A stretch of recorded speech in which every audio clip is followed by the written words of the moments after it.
প্রথমে অবসরপ্রাপ্ত lieutenant general Masud Uddin গ্রেপ্তার, পরে ডিজিএফআই এর সাবেক মহাপরিচালক অবসরপ্রাপ্ত লেফটেন্যান্ট জেনারেল শেখ মামুন খালেদও গ্রেপ্তার। এই দুই গ্রেপ্তার বাংলাদেশের বহুল আলোচিত 111 অধ্যায়কে আবারও নতুন করে সামনে নিয়ে এসেছে। বিশেষ করে মানব পাচারের মামলায় মাসুদ উদ্দিন চৌধুরীকে গ্রেপ্তার দেখিয়ে আদালতে পাঠানোর ঘটনায় রাজনৈতিক ও প্রশাসনিক অঙ্গনে শুরু হয়েছে নতুন আলোচনা। প্রশ্ন হচ্ছে, এই দুইজনই কি 111 এর মূল হোতা ছিলেন? আবারও কি গ্রেপ্তার হবে? সেক্ষেত্রে সামনে আসছে বিভিন্ন নাম।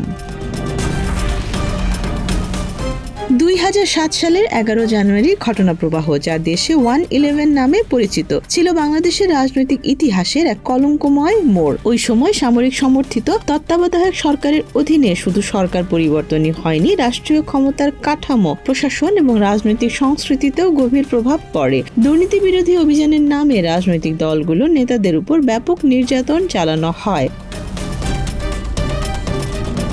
111 এর অন্যতম প্রভাবশালী ব্যক্তিত্ব ছিলেন অবসরপ্রাপ্ত major general M A Matin. তিনি তৎকালীন সরকারের যোগাযোগ উপদেষ্টা হিসেবে দায়িত্ব পালন করেন এবং 2007 সালে 8 মার্চ গঠিত জাতীয় সমন্বয় কমিটির চেয়ারম্যান হন। এই সমন্বয় কমিটির অধীনে দেশ জুড়ে গঠন করা হয় মোট 62টি টাস্ক ফোর্স।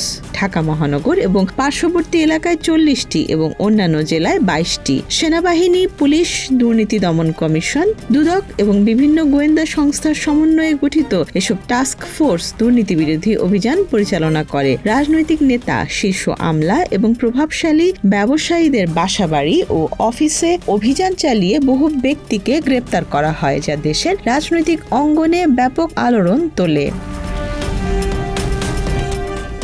111 এর সময় সেনাবাহিনীর অভ্যন্তরীণ সমন্বয়ে গুরুত্বপূর্ণ ভূমিকা পালন করেন তৎকালীন chief of general staff CGS lieutenant general Iqbal Karim Bhuiyan. 11 January সংকটময় মুহূর্তে সেনাপ্রধান জেনারেল মইনু আহমেদ বঙ্গভবনে যাওয়ার সময় ক্যান্টনমেন্টের দায়িত্ব তার উপর অর্পণ করেন। পরবর্তী সময়ে সেনা সদর দপ্তরের গুরুত্বপূর্ণ ব্রিফিংয়েও তিনি দায়িত্ব পালন করেন। ফলে টাস্ক ফোর্স গঠন, ট্রুথ কমিশনের কার্যক্রম এবং রাজনৈতিক নেতাদের গ্রেপ্তার, এসব বিষয়ে তিনি প্রত্যক্ষভাবে অবগত ছিলেন বলে বিভিন্ন সূত্রে উল্লেখ রয়েছে। এই সময়ে আলোচনায় ছিলেন অবসরপ্রাপ্ত লেফটেন্যান্ট জেনারেল হাসান মসউদ চৌধুরী, যিনি প্রথমে তত্ত্বাবধায়ক সরকারের উপদেষ্টা এবং পরে দুর্নীতি দমন কমিশনের চেয়ারম্যান হিসেবে দায়িত্ব পালন করেন। তার নেতৃত্বাধীন দুদকের কর্মকাণ্ড নিয়েও তখন নানা বিতর্ক তৈরি হয়।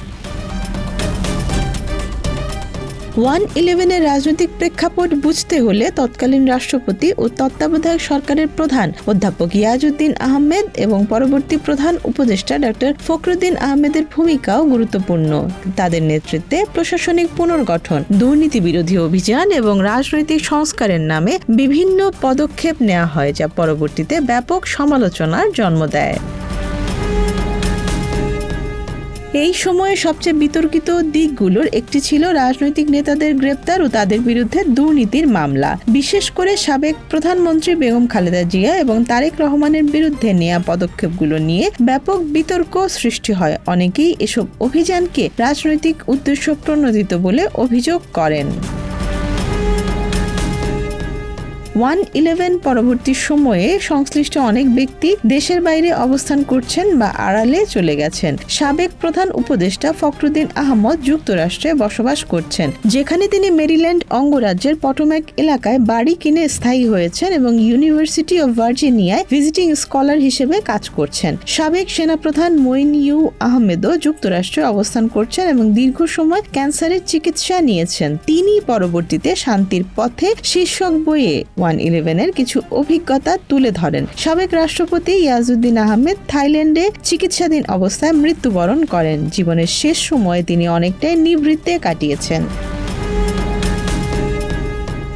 এছাড়া সে সময়ে ডিজিএফআই কর্মকর্তা অবসরপ্রাপ্ত মেজর জেনারেল এটিএম আমিন অবসরের পর বিদেশে পাড়ি জমান এবং মুম্বাইয়ে একটি আন্তর্জাতিক সংস্থায় কাজ করছেন বলে জানা যায়। একইভাবে অবসরপ্রাপ্ত মেজর জেনারেল সাইদ জোয়ারদারও বিদেশে অবস্থান করছেন। চাকরিচ্যুত ব্রিগেডিয়ার জেনারেল চৌধুরী ফজলুল বারী যুক্তরাষ্ট্রের ডালাসে অবস্থান করছেন। বিশ্লেষকদের মতে এই তদন্তের মাধ্যমে যদি নিরপেক্ষভাবে তথ্য উন্মোচিত হয় তবে হয়তো দীর্ঘদিনের বিতর্কিত এই অধ্যায়ের অনেক অজানা দিক সামনে আসবে। তবে প্রশ্নটি এখনো রয়ে গেছে, 111 কি সত্যিই দুর্নীতি বিরোধী অভিযান ছিল নাকি এর আড়ালে বৃহত্তর কোনো রাজনৈতিক পরিকল্পনা কাজ করেছিল? এই প্রশ্নের উত্তরই হয়তো নির্ধারণ করবে বাংলাদেশের সাম্প্রতিক ইতিহাসের অন্যতম গুরুত্বপূর্ণ অধ্যায়ের প্রকৃত মূল্যায়ন। Desk report, Dhaka express.